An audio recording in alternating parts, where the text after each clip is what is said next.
I've been a professional boxer.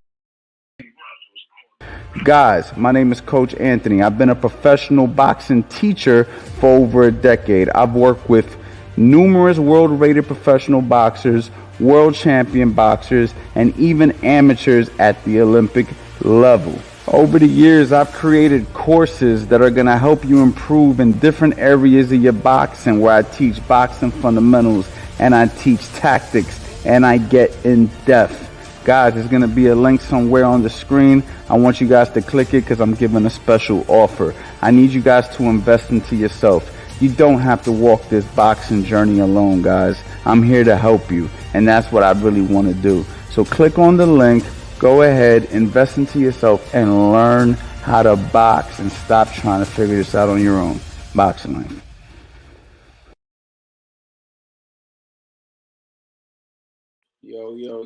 Yo. What's going on, y'all? What's going on? A little random live. I know. I didn't really give too long of a heads up, man. But yeah, man, decided to come on here, see who comes on here, see if anybody wants to do a little Q&A with me. Maybe you guys might actually want to come on here and actually talk to me, man, ask me some questions. You know what I'm saying?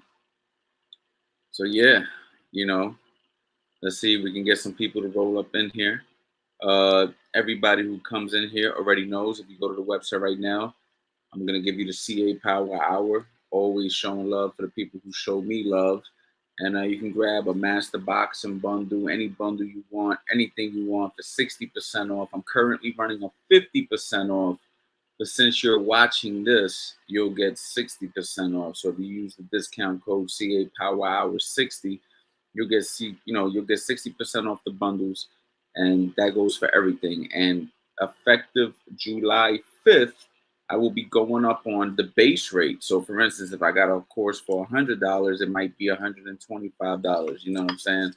Come July 5th. So even if I do a 50% sale or a 40% sale or a 30% sale or whatever, it's still going to be a more expensive base pay than what it is now. So this is an opportunity to get my stuff for damn near nothing. You know what I mean? And so I highly recommend, if you guys like learning from me, that you take advantage of that this weekend. Also, if you don't got my number, shoot me a text, 215-709-5437. I keep people in the loop all the time with whatever I got going on. Sometimes I send some behind the scenes stuff. Sometimes I send out some deals or specials or whatever. Other times I might let you know that I'm going live. Like I just shot a last minute text to everybody and let them know I was coming live. I mean, I did that a little late. I know I should have been a little bit more responsible how I did that, but at the end of the day, I sent the text out. So, you know, let's see what's going on. Let's see who's in here, man. My man Jacob. What up, coach? What's going on, Jacob? How are you? Northeast, my man, 2 days in a row. What's good, coach? What's going on, my brother? What's going on, bro? Hey, coach, I'm chilling, man. Yo, my boy, what up? What up? I see you. I see you. Caesar, love training hard, coach. Glad you winning. Good to see you, man. Glad to see you in here, my boy. Glad to see you in here. Shedrick, I'll make sure I say your name correctly. What are some of your favorite name brand boxing gloves you like to use? Man, man, I don't know, man. I think you should just try a few different ones, man, and see which one works for you, man. Everybody got their own preference. You got guys that like Reyes, you got guys that like winning. You like guys who like Everlast. You got guys who like, Ringside. I mean, those are some of the bigger brands and stuff like that. But, I really don't like to endorse gloves for people. I like for people to make their own choices on that, unless they're my gloves or somebody that is, sponsoring what I'm doing. But I just gave you a couple of names right there you could check out, see if you like those guys. Mark Edwards, what up, my boy? When do you know you're a master boxer? When do you know you're a master boxer? Do you have to go to the Olympics? I think you got to go to the Olympics to become a master boxer. You need a big amateur pedigree. I think in a lot of cases, most cases, that could be the truth. But not everybody who's a master boxer goes to the Olympics. I think that, once you've proven yourself and dominated in the professional rankings for quite some years, you can consider yourself a master boxer. I think, Canelo can qualify for that. Canelo could call himself a master boxer. He never even fought as an amateur. Devin Haney right now is looking like quite a good boxer, probably very close to a master boxer pedigree. He didn't fight in the Olympics, at least not that I know of. So I mean, you got guys that turn out to be very good who did not fight in the Olympics. You know, Eric Morales was a great boxer, Mexican boxer, and he didn't fight in the Olympics. So yeah, man, not everybody needs to go to the Olympics. Samaj, Coach Ant, what's good? What's good, my guy?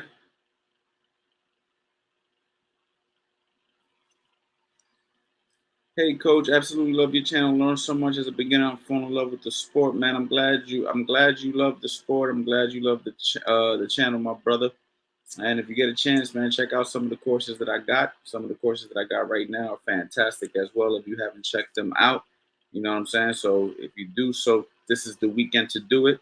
I'm giving 60% off right now with the CA Power Hour. If you know what I'm saying, want to grab something, man, that's a freaking steal. And also make sure you guys grab my number 215-709-5437. Make sure you grab the number, man. I appreciate that. I appreciate the love, man. Let's see what's going on. Is Tank Davis a counterpuncher and pivot common? Is Tank Davis counterpunch and pivot commonly taught is a brilliant tactic? Not sure what you mean when you say his Tank Davis counterpunch pivot commonly taught. I don't know what the Tank Davis counterpunch pivot is, but what I will say is counterpunching and pivoting is taught. Absolutely. Yo, Wolf, what's good? When you're on the ropes and you use a check hook to get an angle as a southpaw, how would you do this fight? How would you do this fight a orthodox fighter? When you are on the ropes and use a check hook to get an angle as a southpaw, how would you do this against an orthodox fighter? I guess you're asking. If you're trying to get a check hook against an orthodox fighter and you're a southpaw, it's probably going to be when they throw a jab to your body. You know what I'm saying? And they're a little bit close to you. You could drop a check hook over the top, slide out to your right if you're a southpaw. You know what I'm saying? Or if they're really close to you and they're trying to work your body, you know what I'm saying? You might be able to drop a check hook or an uppercut and then check and then slide out. So you got options, man. You know what I mean? But it's going to be probably when a guy is stepping to you trying to shoot to your body and you're going to be able to just check over the top and just pivot out. Hi, Coach A. Hi from California, Coach A. Kevin, what's good? What's good? Ashley, what's going on? What's the best strategy to get to fight at 32 as quick as possible, man? Join a gym that has competitive fighters. Get yourself in shape. Get some sparring. Tell the coaches that you want to get thrown on an amateur show. And that's really it. I mean, it's really it.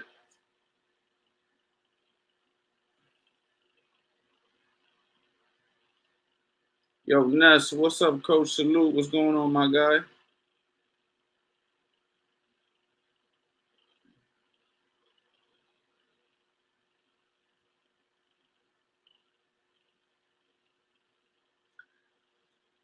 Coach, when throwing the lead hook to the body from the orthodox stance, do you always have to transfer weight from the back foot to the front foot, or can you pop that front foot up and keep the back foot flat?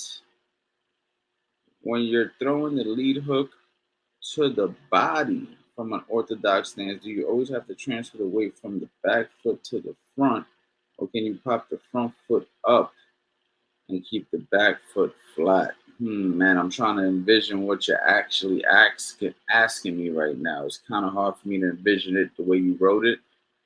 But what I'm going to say is when I'm shooting a lead hook to the body, 9 times out of 10, there will be exceptions to the rule. Okay. But fundamentally, basic by the book, I'm going to put my weight on my lead leg slightly. I'm not going to overdo it. I'm not going to go way over here, right? If I'm standing in front of you, I'm going to take this shoulder. I'm going to drop slightly over my lead leg. Okay, so the rear is going to the lead. Okay, My back foot, when I make that move, is going to be on the ball of the foot, and the front foot's actually going to be flat. And then from here, I'm going to actually rotate, turn my knee and hip it. I may pivot, I may not pivot. It just depends. That's a preference thing. And then as I make that move, then the back heel is going to hit the ground. So that's how that's going to go.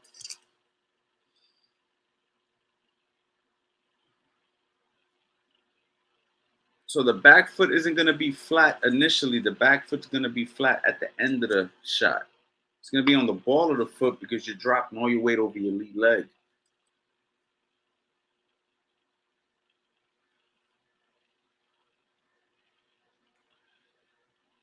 James, what's going on? I've been boxing for 6 months and I never thought it was going to be useful. But someday last week I got heated in the barn and suddenly other guys started throwing punches at me and I unconsciously slipped and KO'd him. Oh, man. Bro, you got to be careful, man. You got to be careful. You got to be careful, man. I'm glad that you're okay. You know what I'm saying? But you got to be careful, man. A lot of bad things can happen getting into street fights, man. And in this day and age, shit, anything can happen. You know what I'm saying? You can go to prison. You can kill a guy. You can get killed. You can get shot. You can get your ass whooped. He could have had a couple of guys with him that you didn't see. They could have jumped you. So I know you're proud of yourself for, knocking the guy out. But at the same time, brother, just be very careful out there. And I know you're defending yourself. He threw punches at you, man. But, like I said, man, if you can avoid fights, man, I always encourage avoiding fights. But I'm glad you're okay.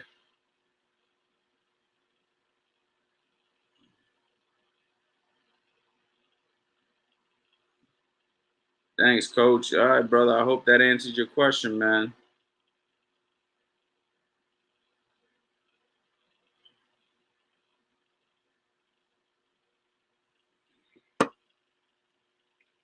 What do you think about the European boxing style? I think it's a very good style. I think a lot of European boxers are very good. Good fundamentals, good skills.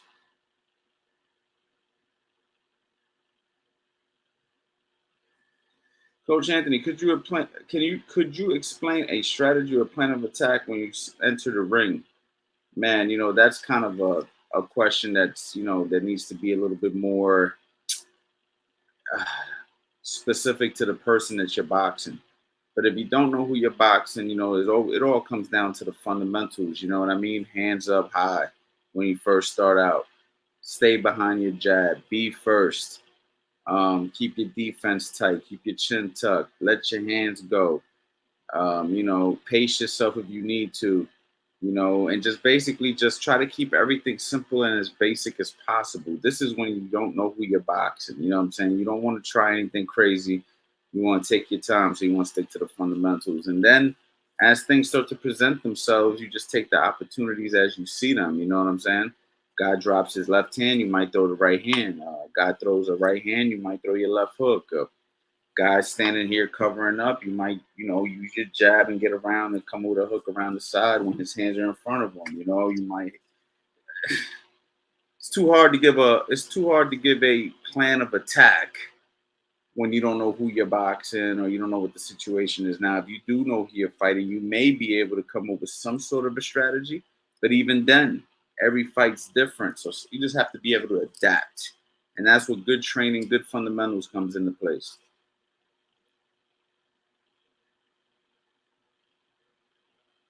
Uh-oh, here we go. My man Punch Drunk Boxing. Coach Anthony, the best boxing trainer. Mayweather versus Gotti fight is where people can see every punch selection and movement at its best.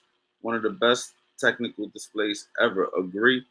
Yeah, man. Floyd Mayweather, man. Floyd Mayweather, he really showcased in that fight, just levels. He was landing 2 to 3 hit or right hand leads. He was, you know, using his jab properly. He was setting up lead hooks. I mean, that was definitely a masterpiece performance by Floyd Mayweather.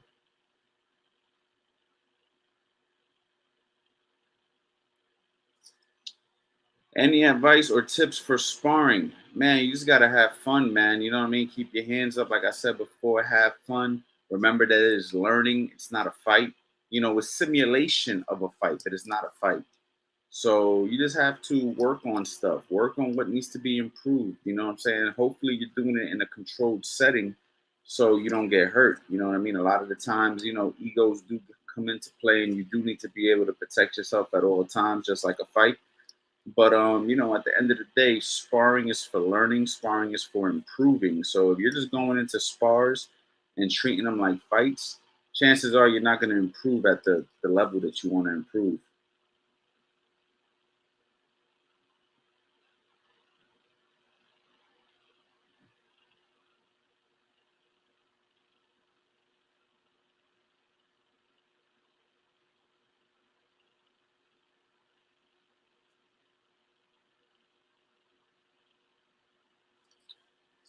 How to build with a new coach who's not taking consideration from the fighter even after explaining to them. Well, I'm not sure because that's a case by case, right? Like, give me 1 second.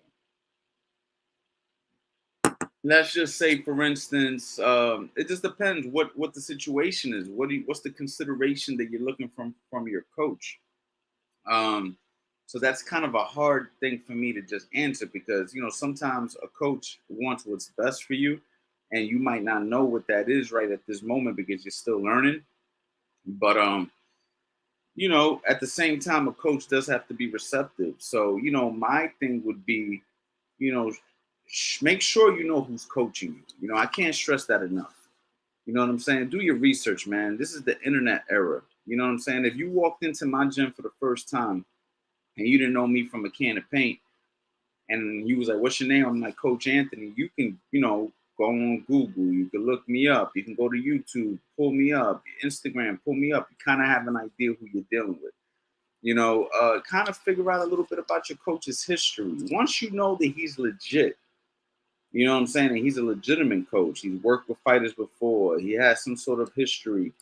Now the next thing would be ask him questions, like, "Hey man, why you got me doing this?" You know what I'm saying? Where am I going with this? I'm just trying to learn. I just want to understand what you're actually trying to do with me. And then from there, maybe he'll be receptive enough to give you some answers.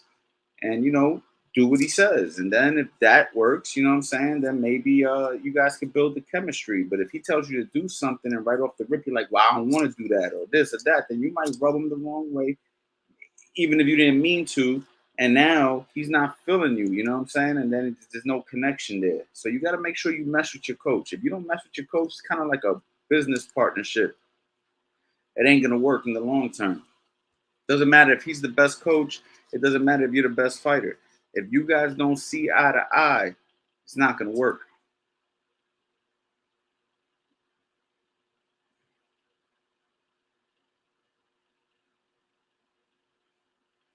Does boxing teach you to grapple standing up to avoid the ground? No, boxing does not teach you that. But what boxing does is teach you how to defend yourself with your hands. So no, we don't teach you how to defend a takedown or grappling, so to speak. But if you can stop the attack before it happens, boxing may help you. So for instance, if I'm boxing somebody who's, let's just say he does jujitsu, and I feel tension, and there might be a situational where we might get into a fight.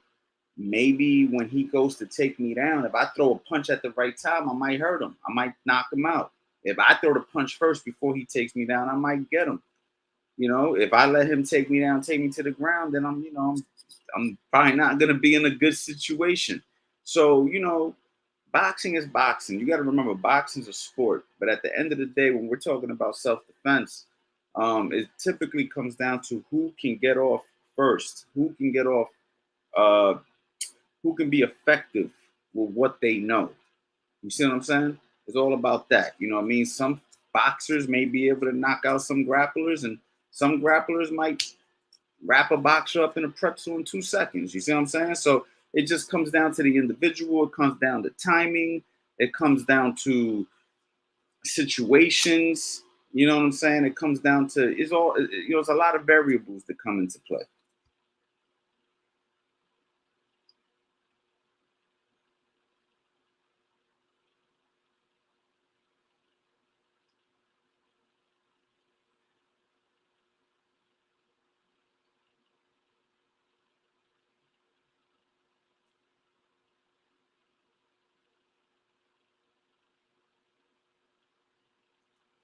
I'm 6'6", and my coach is 6'4". So we add more slips when I train with another coach in camp. He's 5'5", and he makes me duck to his level. Yeah, that could be a little issue. That could definitely be an issue.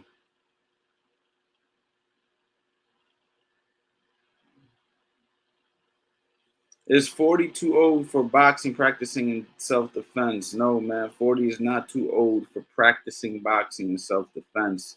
Practicing boxing and self defense can be done at any age. I've trained women who, were older than 50. You know what I'm saying? And they love it. Actually compete in master tournaments. You know what I'm saying? So, I just think that if you really want to box, you can learn it. Now, if you ask me tomorrow, is 40 too old to be the next champion of the world? I mean, now we're pushing it, right?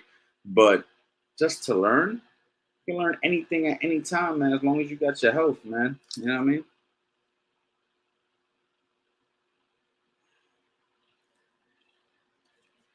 Punch drunk boxing. Lately, I see a lot of fighters not understanding how to punch off the clinch.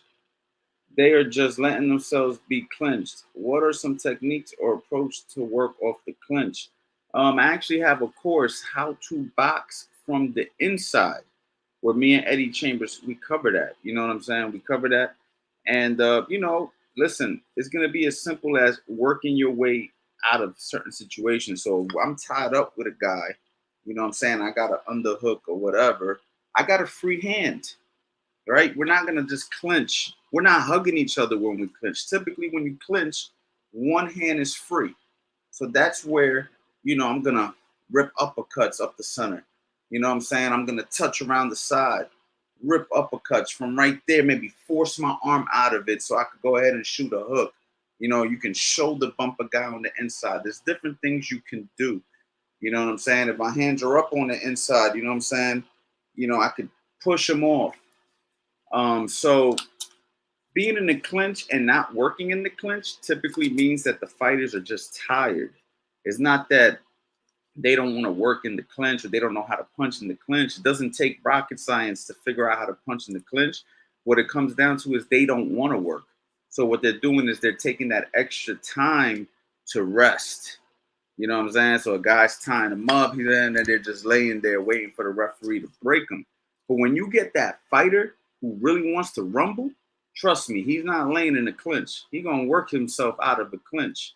You're gonna see him too. He's gonna use his shoulder, he's gonna push you, he's gonna punch. You know what I'm saying? He's gonna let you know I'm here to fight. Imagine a guy like Mike Donna in the clinch. You know what I'm saying? Like certain guys, they want to rumble. Other guys, they want to rest. So it just depends on your conditioning level, your level of will, determination, and grit. So I think that's more of an individual thing than a knowledge thing. But there is a science to fighting on the inside now. The clinch, that's kind of like a case by case. What kind of energy do you have? What round is this happening in? But fighting on the inside, that's the science, more so than the clinch.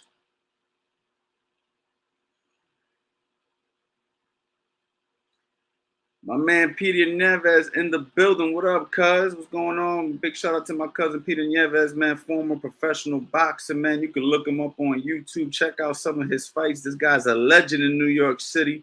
You know what I'm saying? What's going on, Pete, man? How you doing, my brother? Or my cousin, I should say.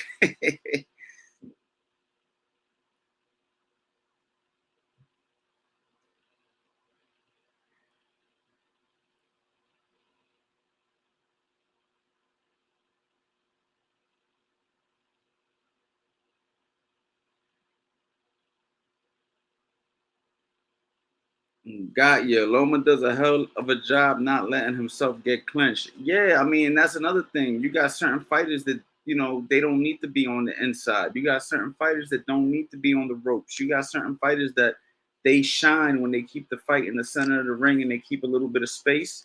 And if you know you're that type of fighter, man, you shouldn't be going inside if you don't need to. I mean, I think every fighter should know how to handle himself on the inside, handle himself if he gets tied up. You know what I'm saying? But if that's not your game, then you should stay to your jabs, stick to your guns, work your skills. You know what I'm saying? Kind of like when I had Raymond Ford last week, right? I told him, man, don't go inside, don't lay on the ropes because he shines from a distance. Now, don't get me wrong. There was in round 8, round 9. He worked on the inside and he looked okay. I watched the video. I was actually like more impressed on video than I was in person watching him work on the inside. But the truth is, I preferred him to stay on the outside because we're still working on that inside game, and I'm helping him build it right now as we speak. You know, but the key is to stay to what's true to you for as long as possible. So Lomachenko understands that he doesn't want to go there. So, you know, why go there if you don't have to, especially when you have the ability to not go there.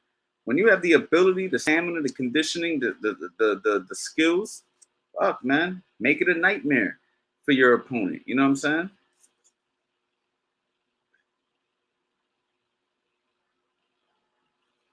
I always hear about the Mexican style, but is there like a black style, Puerto Rican style, so on and so forth? So the true answer to this is no. Okay. But at the same time, it's yes. Okay. Boxing is boxing. For instance, I learned how to do shoulder rolls.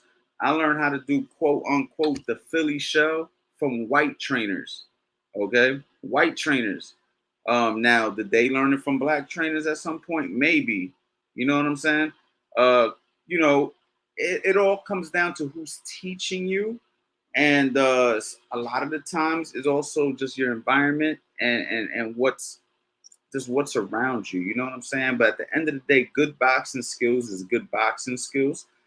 But yes, I will admit you are influenced by your culture, but there's no like real Mexican style, like, you know, if you get lucky to learn some Mexican things from a Mexican coach who fights in an aggressive manner.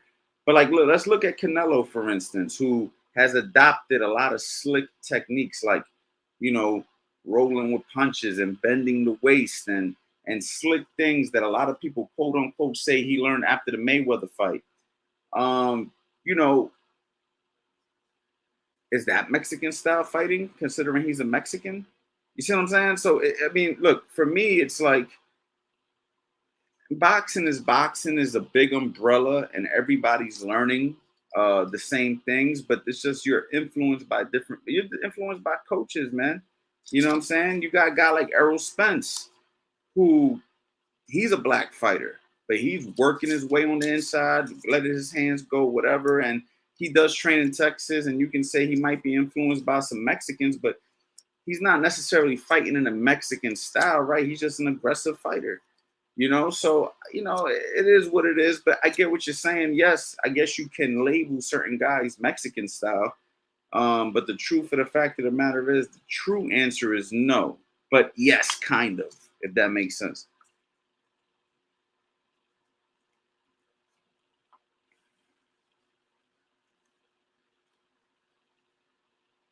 All right. Peter, yeah, that's great job last week. Appreciate you, cuz. Appreciate you.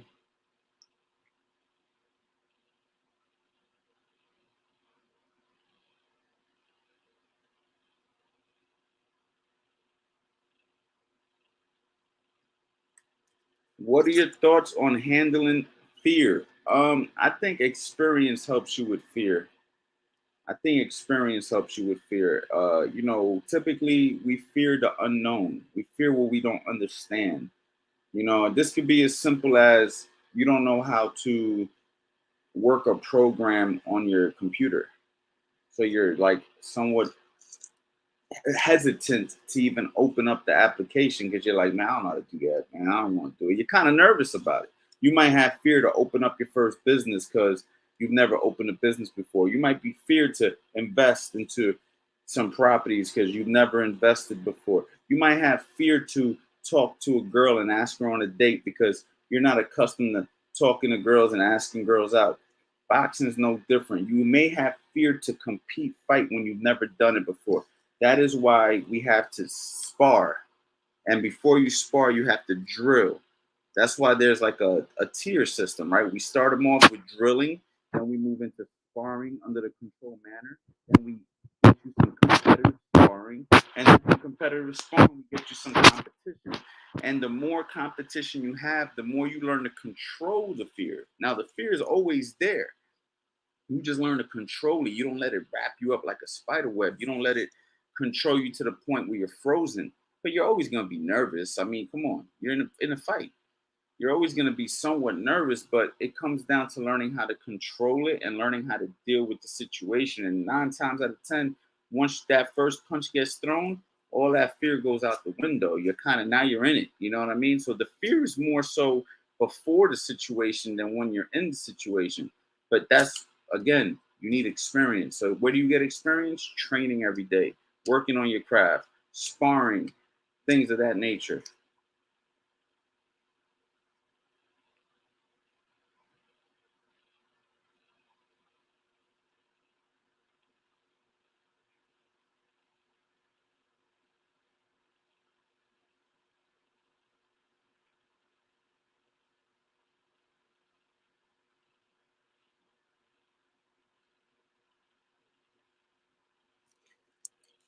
One of the best fights to learn fighting on the inside is Meldrick Taylor versus Julio Cesar Chavez. Man, that was a great fight, man. That was a great fight, and I agree with you on that one. Them guys was ripping, and they was letting their hands go that whole fight, man. Absolutely, definitely a great fight.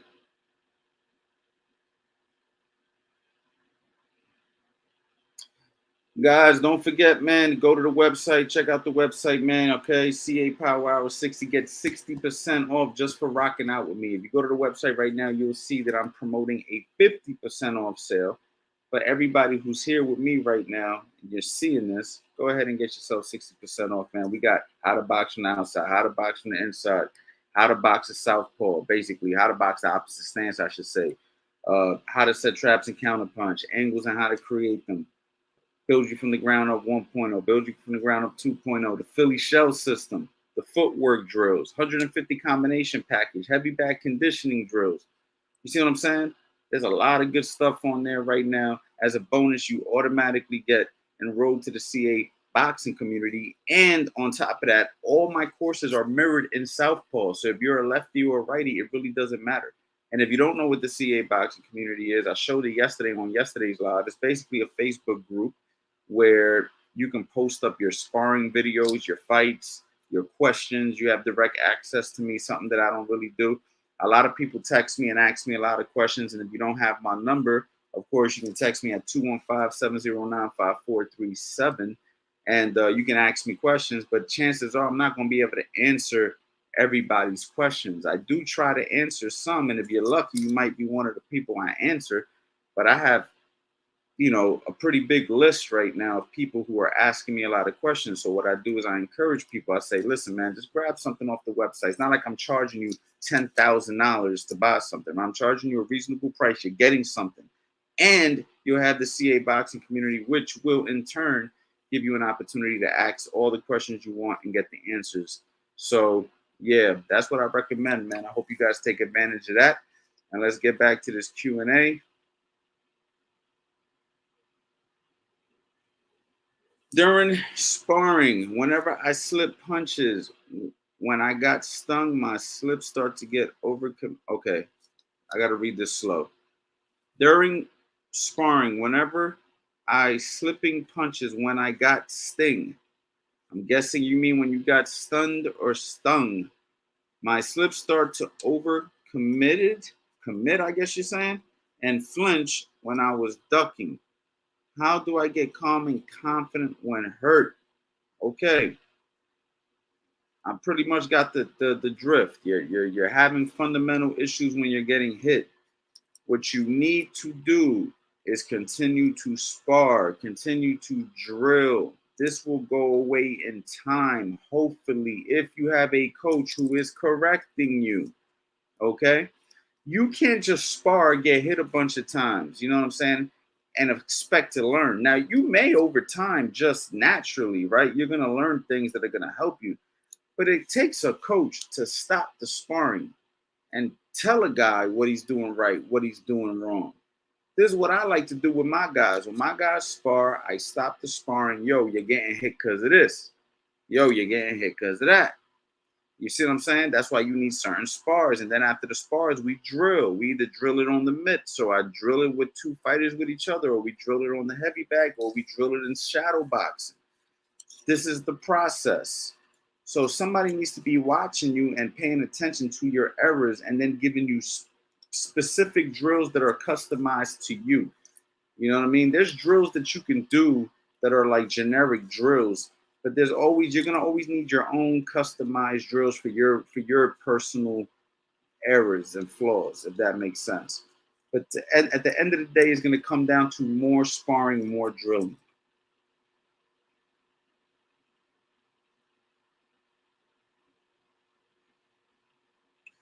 Coach, the information that you recommended on positioning worked wonders for me in practice yesterday. Heading back to the gym here in Japan as we speak to get some more. Much love. Yo, my man, what's going on, brother, man? I appreciate that. I appreciate that. I remember you from yesterday, right? You're in news boy. You're an in news gym. All right, that's what's up, man. I'm glad that it helped.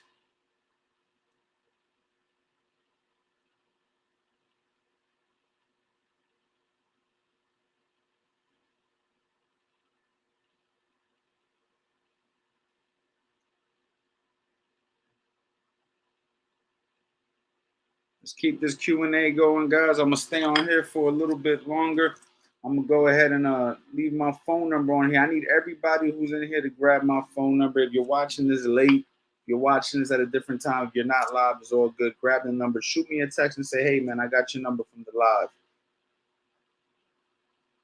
Shoot me a text right now. Let me know you got my number from the live.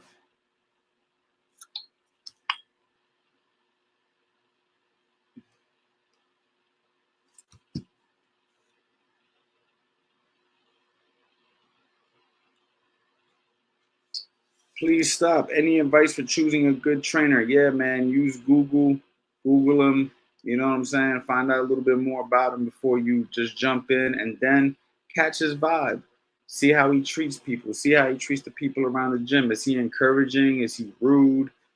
Is he a teacher? Is he lazy? Is he not paying attention to the class or to you or to his fighters? Pay attention to all these things, because a lot of times trainers get lazy. A lot of times trainers are assholes.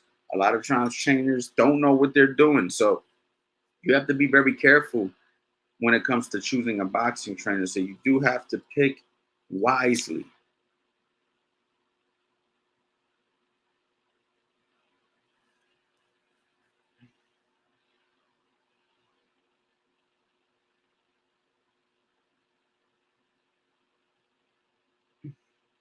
Coach, when you are punching and moving, is it normal to get out of stance slightly? I mean, I'm sure. I mean, everything's gonna get you out of position slightly in the heat of battle, but the goal is to get back to your proper position as quick as possible.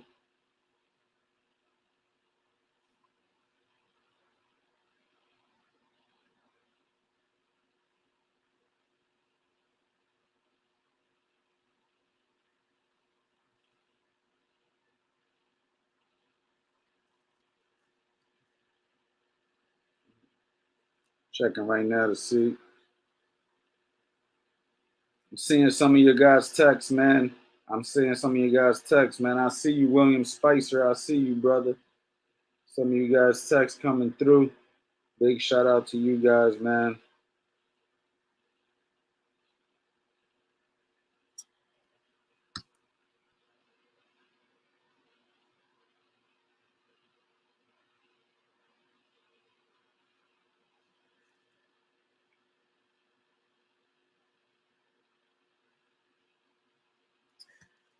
So yeah, man, I think I'm gonna do a short live today, man. I don't know how much longer I'm gonna stay on here, man. But guys, I need you guys to go to the website, grab something, man. Show love, grab something. I'll be on here tomorrow, and I should be on here on the 4th of July as well. So just be on the lookout, man. I'm gonna try to give you guys a bigger heads notice, and make sure you grab my phone number so you know when I'm gonna come on. I'm gonna make sure that I text everybody before I get on here. I want to say thank you to everybody hopped on today, man. Short live, you know what I'm saying? Nothing too long. I just wanted to answer a few questions And again, man, thank you for your love and support.